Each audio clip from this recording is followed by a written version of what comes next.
Hello, everybody. Praise the Lord.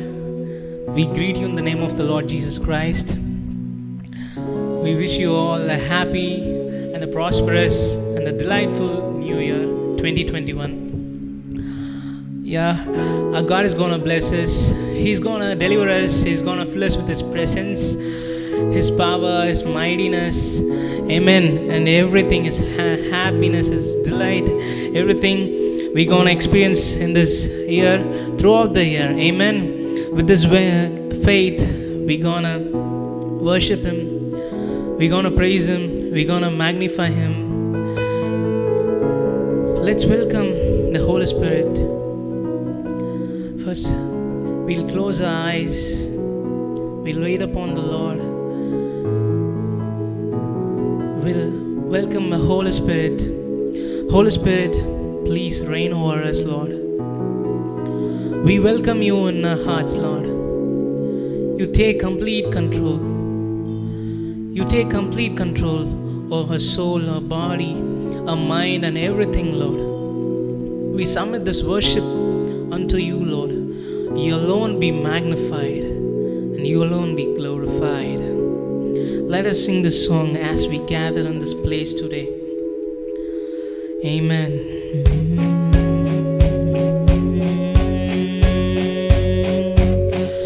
As we gather in this place today, Holy Spirit, come and have your way.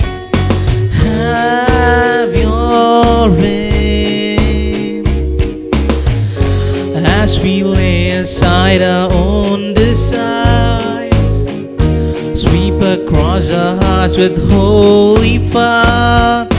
Have your way. Oh, have your way. This is your heart, your home. We welcome you, Lord, we welcome you. This is your house, your home. We welcome you today. We welcome you today. As we offer up our hearts and life, let them be a living sacrifice. Have your way.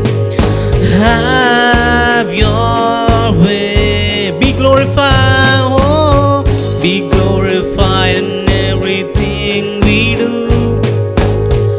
Be glorified in everything we say. Oh Lord, have your way. Have your way. Have your way. This is your heart, your home. We welcome you, Lord. Once upon we welcome, Lord, your heart, your home. We welcome you today. Oh, your heart, your home, Lord, your home. We welcome you, Lord. We welcome. Oh, this is your house, your home. We welcome you today.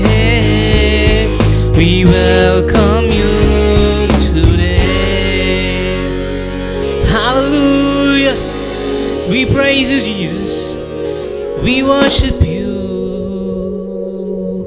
Amen. Hallelujah.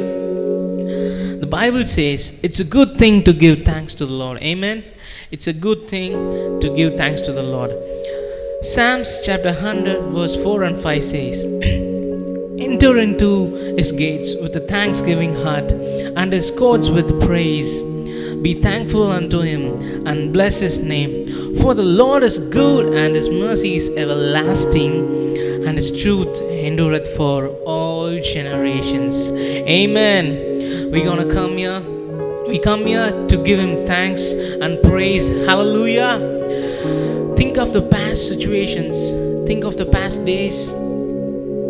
We have been in lockdown. We have been in a pandemic situation. Think of your friends, your neighbors who were in the beginning of the year, but they were not alive now.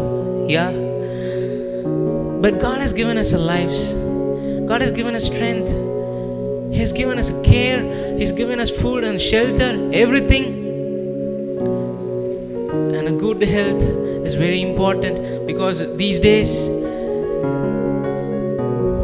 we are seeing the situation is getting worse, but we are alive, still alive, without anything in our body that causes the disease. Yeah, God has given us the resistance to overcome the pandemic. Yeah, for that we are gonna give Him thanks. We're gonna give Him praise.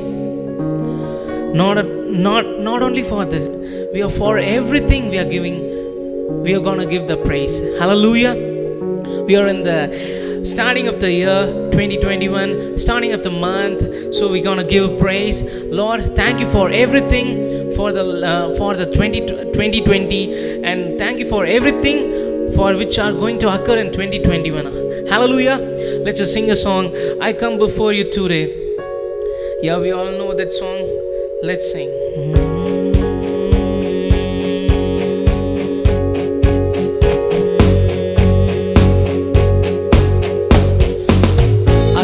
Before you today, and there's just one thing that I want to say. Thank you, Lord. Thank you, Lord. Thank you, Lord, for all you've given to me, for all you've given to me, for all the blessings that I cannot see. Thank you, thank you, Lord. Thank you, Lord. With a grateful heart, with a grateful heart, with a song of praise, with an outstretched arm, I bless your name. Thank you, Lord. I just wanna thank you, Lord. Thank you, Lord. I just wanna thank you, Lord. Thank you, Lord, for all you've done in my life. You took my darkness and gave me your have your way. Thank you, Lord. Thank you, Lord. Thank you, Lord. You took my sin and my shame. You took my sin and my shame. You took my sickness and healed all my pain. Oh, thank you, Lord. Thank you, Lord. With a grateful heart, with a grateful heart, with a song of praise, with an outstretched arm, bless your name. I just wanna thank you. I just wanna thank you, Lord. Thank you, Lord. I just wanna thank you, Lord. Thank you, Lord. Thank you, Lord. I just wanna thank you. I just wanna thank you, Lord. Thank you, Lord. I just wanna thank you, Lord. Thank you, Lord. Oh, we praise you, Jesus. Oh, we worship you. We give you thanks. We give you praise and magnify you, Lord. You alone be worthy. You alone be magnified. Oh, thank you, Jesus. Oh. Thank you, Jesus. Amen. Hallelujah. We all know an incident in the Bible that David danced in front of the box of the covenant. Amen. In 2 Samuel chapter 6, verse 14 says, David retorted to Michal, I was dancing before the Lord. Actually, he was dancing before a group of people, and his wife, who's standing on the rooftop. He didn't think that it is a cheaper thing, because he didn't see any people. He didn't see his wife. He didn't see any of them. He didn't see himself as a king, because he's standing in front of the God. He's dancing in front of the God, and he said to Michal that I was dancing before the God, and he didn't think anything cheaper, anything worse, because his dress were fallen from his body, and he lost his consciousness before dancing in front of the God.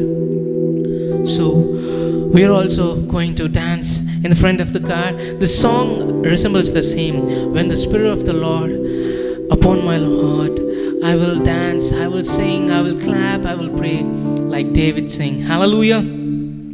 We're going to sing this song.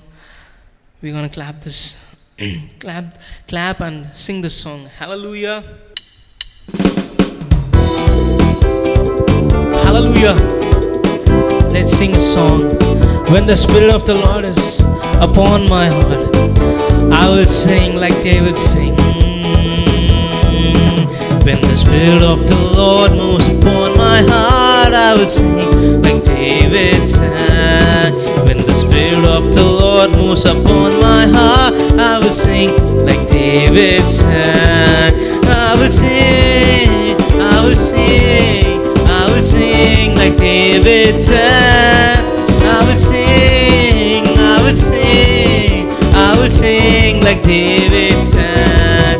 When the Spirit of the Lord moves upon my heart, I will dance like David danced. When the Spirit of the Lord moves upon my heart, dance like David danced. I will dance, I will dance, I will dance like David danced. I will dance, I will dance, I will dance like David danced. When the Spirit of the Lord moves upon my heart, I will pray like David prayed. When the Spirit of the Lord moves upon my heart, I will pray like David prayed. I will pray, I will pray, I will pray like David prayed. I will pray, I will pray, I will pray like David prayed. When the Spirit of the Lord moves upon my heart, I will sing like David sang. When the Spirit of the Lord, oh, I will sing like David sang. I will sing, I will sing, I will sing like David sang. I will sing, I will sing, I will sing like David sang. Hallelujah. We're gonna lift his name on higher. Amen. We're gonna give him praise. We're gonna give him glory. Oh Lord, we love you from the bottom of the heart. From the deepest of the heart, we love you, Lord. We give you praise, Lord. Let us sing a song. More love, more power, more of you in my life.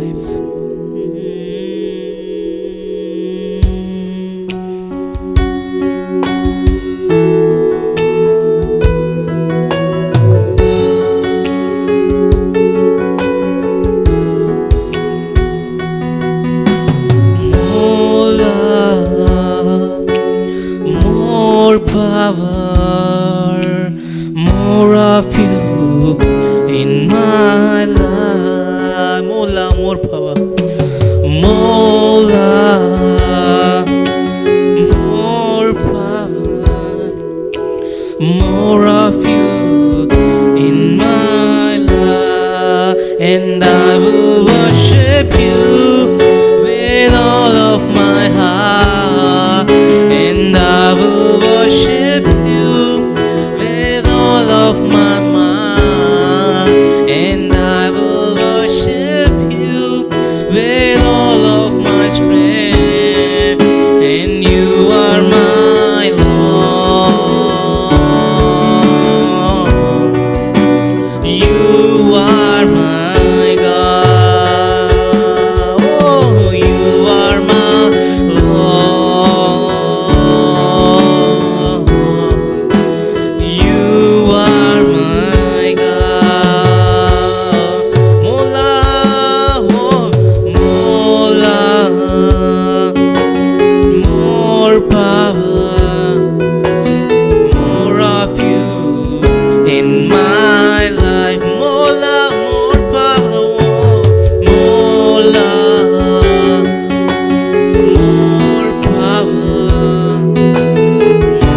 We give you all glory, all honor, Lord.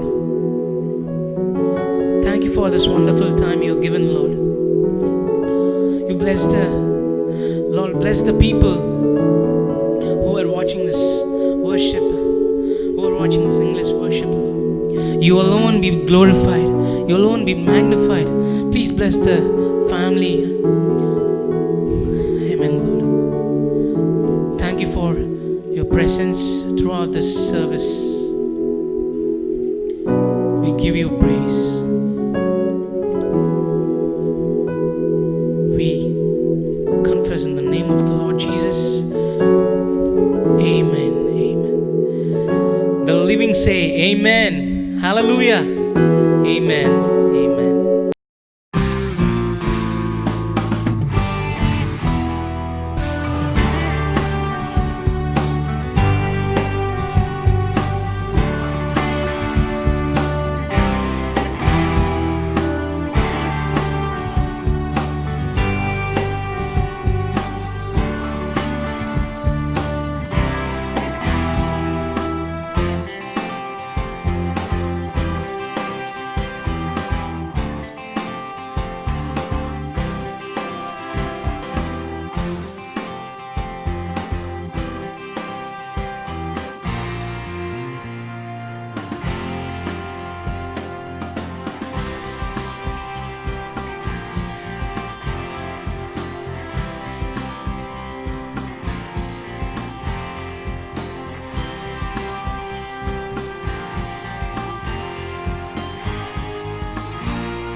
Hallelujah.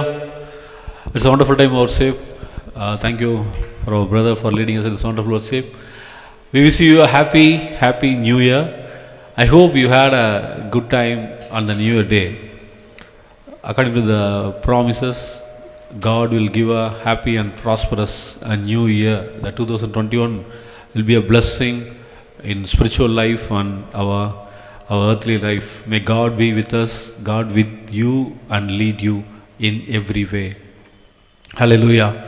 So today we are going to see, actually for last 2 weeks we are meditating a word about opening our eyes.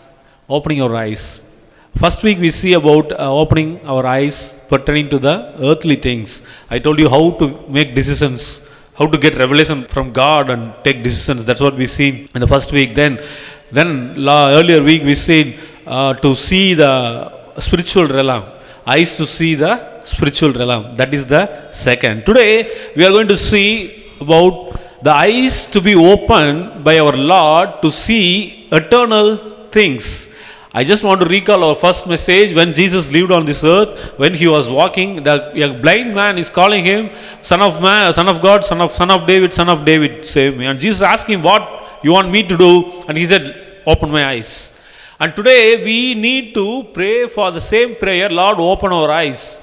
Open our eyes for what? Open our eyes to see the earthly things, open our eyes to see the spiritual realm, and open our eyes to see the eternal things. Open our eyes to see the eternal things is what we are going to meditate today. 2 Corinthians chapter 5 verse 7, as we read like this, for we walk by faith, not by sight. Paul writes to Corinthians, we are walking by faith, not by sight. We have a belief on something. We believe in something and we are walking. We are not seen it, but we believe it is there. That is the walk by faith. You know, what is that we believe? What is the thing we expect? No, the faith is what something is going to, faith on something is going to come. What is the faith? You know, please turn with me to John, Gospel of John, chapter 14, verse 1, 2, and 3. Let not your heart be troubled. You believe in God, believe also in me. In my Father's house there are many mansions. If it were not so, I would have told you, I go to prepare a place for you. And if I go and prepare a place for you, I will come again and receive you unto myself, that where I am, that you may be also.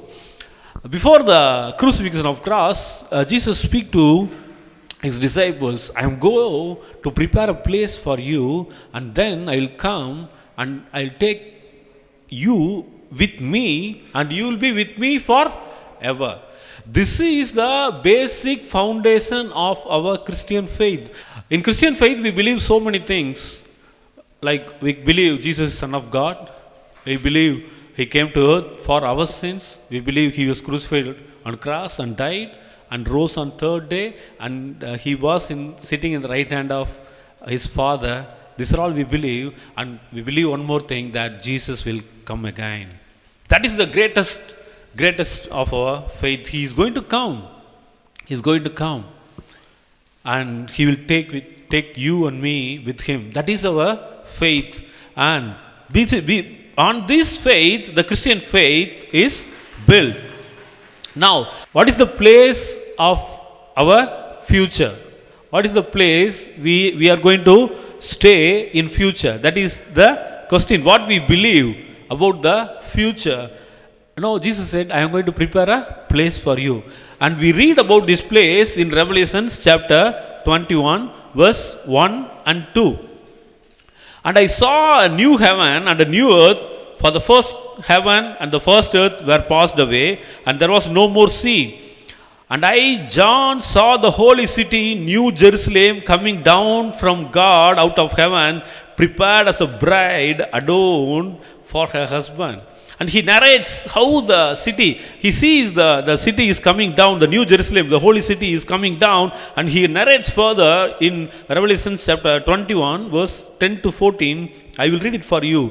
And he carried me away in the spirit to a great and high mountain, and showed me that great city, the holy Jerusalem, descending out of heaven from God, having the glory of God, and her light was like unto a stone most precious, even like a jasper stone, clear as crystal, and had wall great and high, and had 12 gates, and the gates 12 angels, and the names written thereon, which are the names of 12 tribes of children of Israel. On the east 3 gates, on the north 3 gates, and south 3 gates, and on the west 3 gates. And the wall of the city have 12 foundations, and in them names of 12 apostles of the Lamb. He explained, it is like with the jasper, the most precious stone, so glorious city is coming down, and that is our future living place. That is what we are going to live, and that is our faith. When Paul writes to Corinthians in 1 Corinthians chapter 15 verse 19 says, if in this life only we have hope in Christ, we are all men most miserable. We will be miserable if we believe Jesus only for this earthly life. You got the point? One preacher used to say, we are eternal beings. We are eternal beings. We are not living for today, we are living for eternity. We are living for future. We are future people. We are future people. So, where we get this idea? What is this future people? No, there is something kept ready for me in future, and I have to live towards it. That is our calling. To understand better, I want to show you one person, the man called Abraham, the first man who called to believe in one God.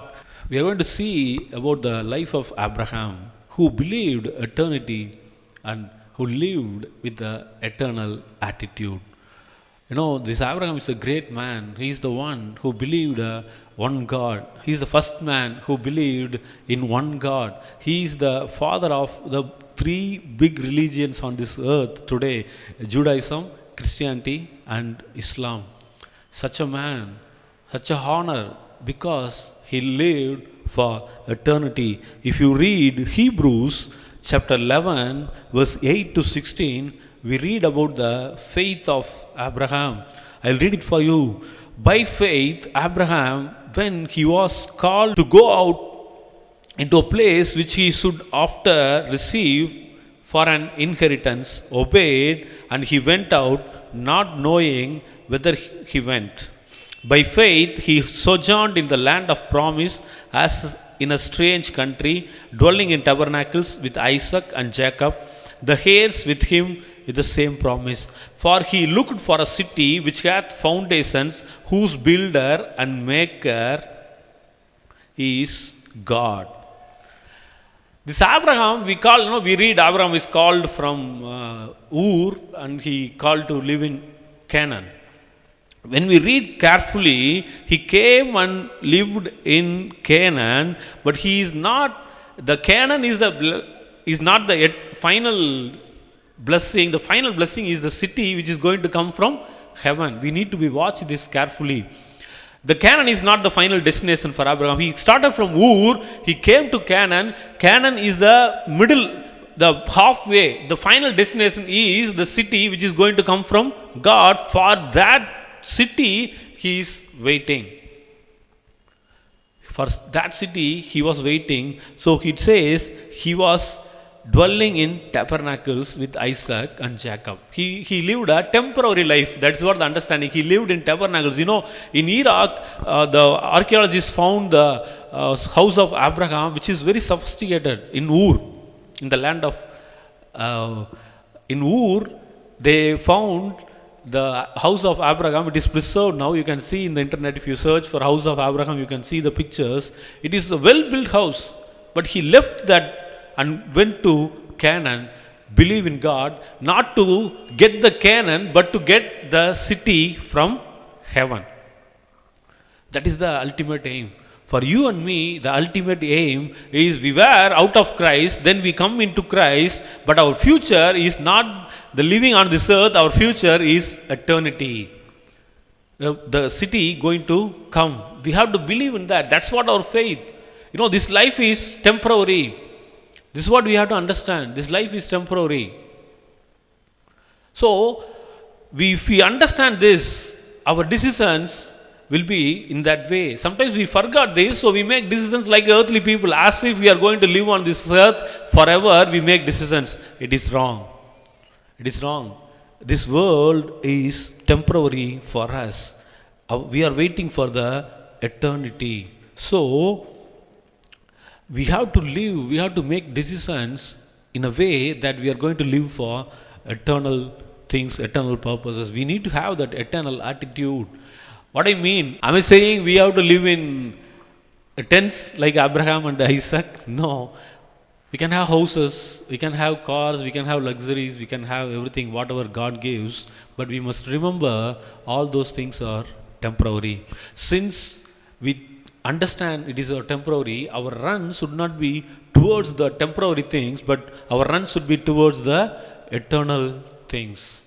I will explain you what is the difference. You can have a house, but you need not to hold on to the house that you will be there for forever. That's not our attitude. You just imagine you going to a new place for a business or a family function or something. You are going to stay in a hotel for 2-3 days, or a weekday you are going to stay in a hotel. The stay is so nice. The hotel is very nice. They have all amenities. They have nice bed, nice AC. They have a kettle, hot water, and you have all facilities given in that hotel, and you enjoy your stay. But you know that is temporary. So you will not do anything to keep the place well, or you will not try to improve the place well. You will go, you will stay. The cleaning and other things will be done by the hotel management. You will go, you will sleep and get away tomorrow morning, go to your work, you will finish, you will come and sleep. By the time the room will be ready. So you will not keep working on improving the room. That is not the right thing, right? Because we are going to leave, you know very well, you are going to leave the hotel. Same way, when we live on this earth, if God gives you a house, you can have a house, you can have a car, you can have whatever the material blessing God is giving, but we should not hold on, keep running on towards to improve the things of this earth. I built a house, I want to build one more. Again, I tell you, you understand this thing. You don't run after worldly things. Instead, try to run after eternal things. For that, we have to see the eternal things. When you see the eternity, you will not run for this world. That is my point. We run. Sometimes we run like worldly people and run and tired, and we become very weird in our life.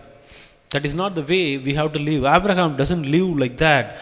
You know, I tell you one example from the life of Abraham so that you will understand how he lived. You know, when Abraham came from Ur, his brother's son Lot also came with him. Lot, Abraham is uncle to Lot.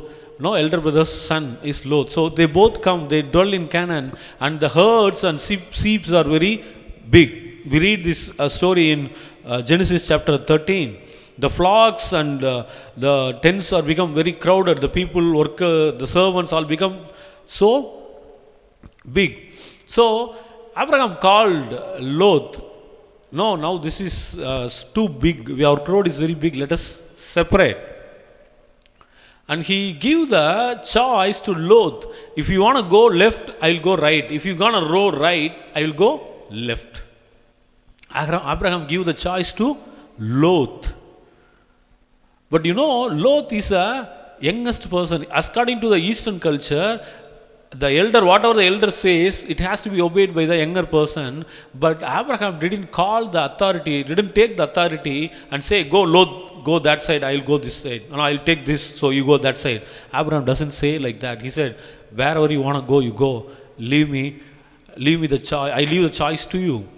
I leave the choice to you, and you tell me where you go. Then I'll take the other side of the place. So he give the choice to the Lot. And Lot see the place, and he see the left side is so green. So he said, okay, let me take the left. I'll go this side. He sees it's like the Lord's land, so green. And Abraham said, fine, you go left, I'll take right. You know, if you see the Israel's map, the left side is very green, the right side will be very dry. It is a desert place, desert kind of a place, barren place. But Abraham said, it's fine, I'll go and settle and live in this place, because Lot lived looking down where it is green, where it is dry, but Abraham looking up for the city which is going to come. So he doesn't care which is green, which is wilderness, which is desert. He see, whatever you go, I'll wait for this. I can wait from this side, I can wait from this side, but I am waiting for the eternal thing. Do you understand? When a man looks up, his decisions will be completely different. When a man looks down, his decision will be completely different. What about you and me? What we are looking at? We are looking at the earthly prosperities, earthly blessings, or are we looking at the eternal things that will affect your life in a huge way? In a huge way.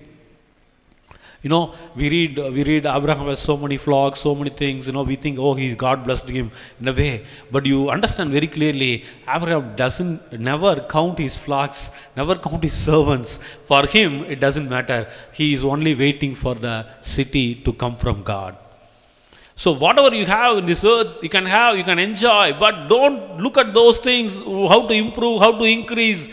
Keep on thinking on the earthly things. No, we should look up. We should look up. That's what Jesus said. Seek the kingdom of God and His righteousness first. Seek the kingdom of God and His righteousness first. That's our priority. We should not keep running to add riches on this earth. Whatever you have, be content and start working for the Lord, working for God's kingdom. No, we should add up our treasure in heaven, not on this earth. That is the eternal thinking. That is the eyes we have to see. You know, Jesus said, store up your treasures in heaven, not on this earth. Because if you store here, it will rust. It will be stolen by someone. You save your treasures there. Do you have that attitude today? Or you are keep on thinking, how can I increase my wealth here on this earth? What is your way of thinking? That's what we wanna understand today. You turn with me to Colossians chapter 3, verse 1 and 2. If we then be risen with Christ, seek those things which are above, where Christ sit on the right hand of God. Set your affection on things above, not the things on this earth. Set your affection on the things above, not on the earth. Do you understand this? If you are raised up with Christ, If you are up with Christ, if you are seated in the heavenly places, seek the heavenly things, not earthly things. My dear brother and sister, this is a serious calling of a Christian life. We are not of this place. We are not of this world. We should not run our race with these worldly people. There was a time, once I felt, I compared with all my friends. All my friends, one point of time, I was earning more money than all my friends. I got a good salary, I got a good job. And I stayed there over a period when I started growing in the Lord. And I suddenly, after a few years, I see all my friends, they are all grown up in salary and the position. I stayed in the same way. Then I asked God, Lord, what happened? I am your servant, I am working for you. Why you are not lifting me up? Why you are not increasing me? But those people are earning good, earning rich, but I am in the same way. And God said, you are not in the race with them. You are not in the race with them. And God opened my eyes that day. Then I see, oh, my race is different. They can run only for earthly things. But I am running for eternal things. I am running for spiritual things. And after these years, I see, though I am not so rich, I am rich in life. I get more of Jesus. I get more spiritual blessings than those people never imagine. I understand what is the real blessing is. I tell you very honestly, these earthly materials, you can add up, you can earn the whole world. But if you don't have life, what is the use? What is the use? What you are running after, what we are running after, that we have to analyze ourselves. Do you need life or you need material blessings? It is all. God will give what is necessary to you. What is need, God will give you. But God wants to more bless you with spiritual things, spiritual blessings. And I tell you, that is a wonderful, wonderful life. So we have to seek the eternal things. In Matthew 6, verse 19, 20 and 21 says, add up your treasure where your treasure will be, and there we'll have our treasure. So I want to tell you this. Let us have an eternal desire. Seek the eternal things. Seek the eternity and add up your treasure there. God will bless you more and more. Like Abraham, we will become an eternal people. Let us close our eyes and pray. Thank you, Lord. Thank you for your word. Help us to see the eternity. Help us to live according to the eternal values, not on the earthly things, not only running after earthly desires, Lord. We want to hold on you, Lord. Lord, bless everyone. Bless this year. Let this year be a multiplying lesson of the prosperous year for everyone, Lord. Lord, you be with them. Bless the church. Lord, help us to gather again soon. And Lord, help us to increase more and more, Lord. Bless every home with peace and good health, Lord. You be Lord of every home. In everything, you be glorified. In the mighty name of Jesus, we pray. Amen. Our grace of Lord Jesus Christ, the love of God, the sweet fellowship of Holy Spirit be with us now and forevermore. Amen. God bless you.